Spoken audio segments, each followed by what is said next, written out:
अभिमान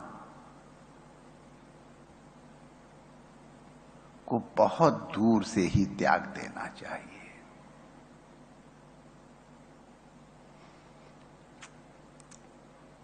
संत कहते हैं कि चाखा चाहे प्रेम रस और राखा चाहे मान, एक म्यान में दो असी देखी सुनी न कान। भगवान के प्रेम का तो आस्वादन करना चाहता है, भगवत प्रीति को प्राप्त करना चाहता है, लेकिन अपना अभिमान बनाए रखना चाहता है। तो ये दोनों संभव नहीं है। एक म्यान में दो तलवारें नहीं रह सकती हैं।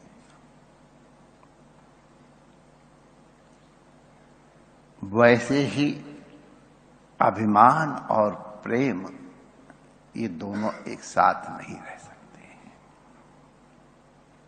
इसका कारण क्या है? प्रेम रस के पान के लिए सर्वथा एकाग्रता, सर्वथा समर्पण, सतत चिंतन ये आवश्यक है।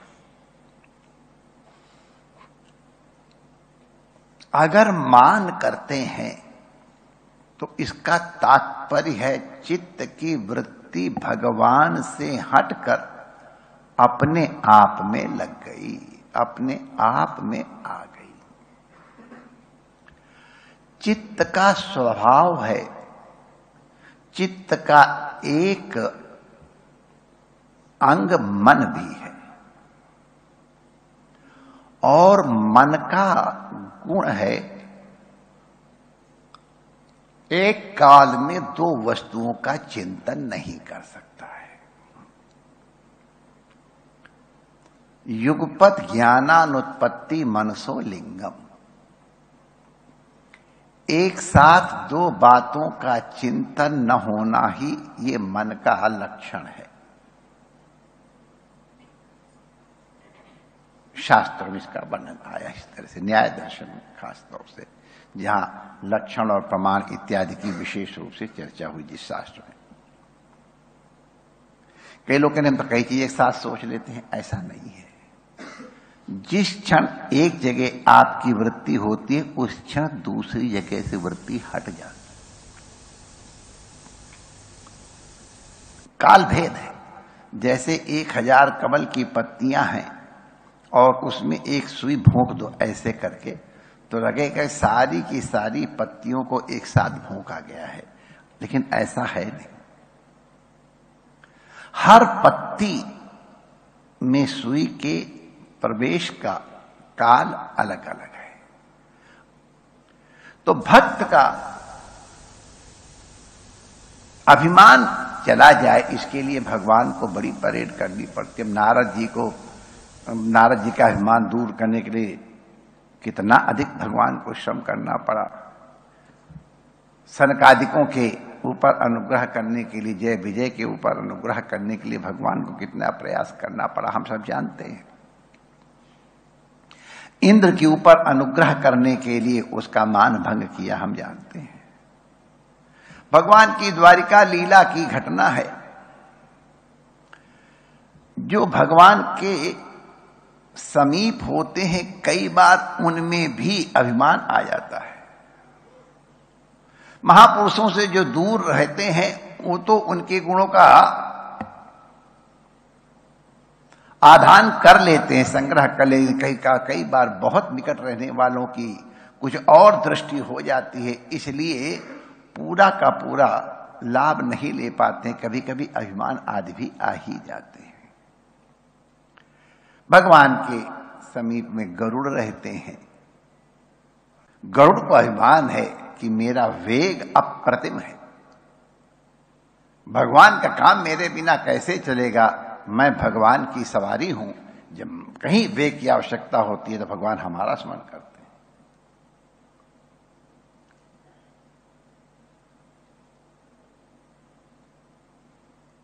सुदर्शन चक्र को अभिमान है कि मेरे बिना भगवान कोई काम, जब भी जरूरत मुझे बुलाते हैं और मैं भगवान के कार्य का सिद्ध करता हूं। और सत्यभामा जी को अपने सौंदर्य का बड़ा अभिमान था, मुझसे ज्यादा ब्यूटीफुल कोई है ही नहीं। और भगवान थोड़ा रुक्मिणी का आदर करते तो थोड़ा अंदर से ये द्वेष भी करती थी। इसकी कई कथाएं सुनने में आई हैं हम लोगों को। तो रूप का अभिमान, वेग का अभिमान, सामर्थ्य का अभिमान, भगवान तो ऐसी बढ़िया चाल चलते हैं, बहुत युक्ति वाले हैं भगवान। तो इन तीनों का कल्याण करने के लिए भगवान ने एक साथ तीनों का गर्व प्रहार करने के लिए एक नाटक रचा। गरुड़ से कहा, गंधमादन पर्वत के ऊपर हनुमान जी रहते, उनको शीघ्र ले आओ। कहना जल्दी चलो। देखा, काम पड़ा नाम से। सुदर्शन चक्र से कहा, देखो दरवाजे पर खड़े हो जाओ, मेरी आज्ञा के बिना किसी को आने मत देना। देखो हमारे ऊपर काम पड़ा, चिंता न करें, कोई भी नहीं आ सकता है। और सत्यभामा जी से कहा, वो हमारा भक्त हनुमान आने वाला है, वो मेरे राम के रूप का उपासक है, तो जानकी जी के अप्रतिम सौंदर्य की दर्शन करने का अभ्यासी है। आप ऐसा करो, अंदर चली जाओ और रुक्मिणी को भेजो। ले डबल आघात। एक तो मुझे कह रहे हैं कि वो तुमसे अधिक सुंदरी है, और दूसरे मुझसे जाओ उसको ले आओ। तो आप जानते हैं क्या, मैं तो नहीं जाती, मैं तो बैठी, मैं कोई उठा के लाया हूं, मैं ब्याह किया। भगवान का मैंने कह दिया, अब आप देख लेना। तो सुदर्शन चक्र गेट पे खड़े हैं, सत्यभामा जी बैठी हैं, और बन डिजाइन ठीक किया, कर लिया होगा सब। एक पाउडर रूम होता है, वहां यही नाटक किए जाते हैं। तो गरुड़ जी पहुंचे, ए बंदर। अभिमानी की भाषा ही दूसरी होती है। आपको द्वारिकानाथ ने बोला जल्दी चलो। भगवान हनुमान जी समझ गए भगवान कोई लीला करना चाहते हैं। अरे चलो भाई, मैं आ जाऊंगा, रास्ते मिल लूंगा, तुम चलो। नहीं, मैं कह रहा हूं जल्दी चलो, मैं आपको नहीं चलूंगा पकड़ के, मैं तुमसे पहले पहुंच जाऊंगा, चिंता ना करो। नहीं, मुझसे पहले क्या चलोगे, मैं तुमको पकड़े ले जाऊंगा।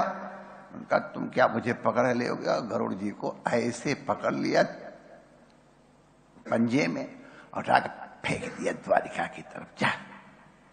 अब हनुमान जी का फंके हुए सीधे गिरे, कहीं रास्ते फड़फड़ा के संभलने की कोशिश की, लेकिन गरुड़ जी कहीं संभल पे आके समुद्र में छप से गिर गए।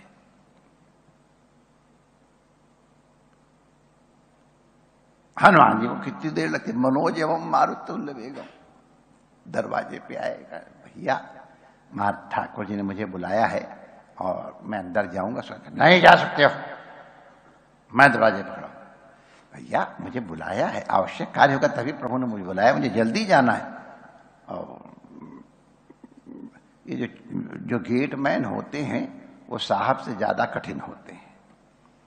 तो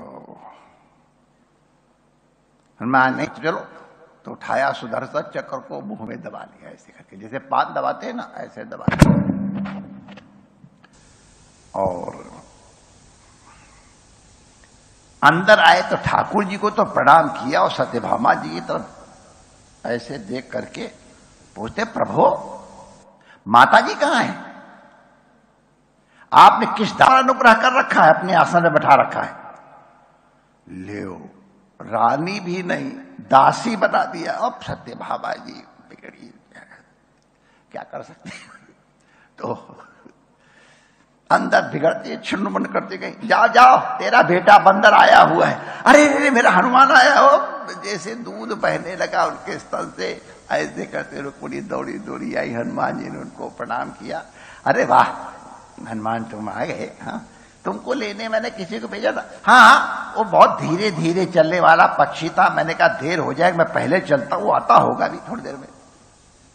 तो थोड़े ये हनुमान बात कर रहे और तब तक गरुड़ जी अंदर आए और प्रभु वो बंदर तो बहुत माने उद्धत है कहने जा रहे थे, और तब तक हनुमान जी को खड़े देख लिया, सिमट गए। अरे बाप रे बाप, ये तो हमसे पहले आज ही ने हमको फेंक दिया था, तो भी हम नहीं पहुंच पाए और ये पहुंच गया। तो गरुड़ जी का अभिमान भी जय श्री कृष्ण हो गया। वाह तुम आ गए, बड़ा अच्छा हुआ, गरुड़ जी गए तुम्हें। ये तुम्हारा ये इधर इधर और थोड़ा फूला हुआ सा है, ये क्या बात है, तुम्हारे कुछ लग गया क्या? नहीं नहीं मैं आपके दर्शन करने आ रहा था, ये खिलौना हमारा रास्ता रोक रहा था, ये ऐसे निकाल के गिरा दिया। सुदर्शन चक्र लद्द से गिर गए। तीनों को अपनी औकात पता चल गई कि हनुमान के रहते हुए किस चक्र की आवश्यकता है, किस गरुड़ की आवश्यकता है। तो भगवान ने तीनों का गर्व प्रहार किया, उनके घर का प्रहार नहीं किया, उनके ऊपर अनुग्रह किया कि उनकी दृष्टि अपने अभिमान की ओर न हो करके भगवान की ओर बनी रहे। उनका प्रेम निरंतर सतत तैल धारावत भगवान के चरणों में लगा रहे। उनका प्रेम, उनकी श्रद्धा, चिंतन सब कुछ तदर्पिता अखिलाचाराः, सब कुछ आचरण भगवान के लिए ही हो। तो ये भगवान का अनुग्रह है। इससे आप ये मत समझना कि कैसे सुदर्शन चक्र थे और कैसे गरुड़, अरे ये तो सब भगवान के रूप ही है, लीला की बात है, हमारी शिक्षा के लिए है। हम उनके दोषों को देख करके हंसे नहीं, अपने किसी कोने में अगर ये दोष हो तो उनका परिमार्जन करते रहें। भगवान गर्व प्रहारी हैं, भक्तों के ऊपर अनुग्रह करने के लिए ही गर्व का प्रहरण करते हैं। भगवान कृपा करें, पहले तो गर्व हृदय में आए ही नहीं। गर्व तभी हृदय में प्रवेश करेगा जब उसमें छिद्र दिखेगा। छिद्र क्या है? भक्त का विस्मरण। हरि विस्मृति सर्वविपत्, हरि स्मृति सर्वविपत् विमोक्षण। का हनुमंत विपत्ति प्रभ सोई, जब तब सुमिरन भजन न होई। सबसे बड़ी विपत्ति है भगवान के स्मरण से अपने मन को अलग करना। और सबसे बड़ा आपत्ति का नाशक क्या है? तो भगवान की स्मृति सभी प्रकार की आपत्तियों विपत्तियों का नाश करती है। प्रभु रमण बिहारी कृपा करे, संतों का अनुग्रह प्राप्त हो।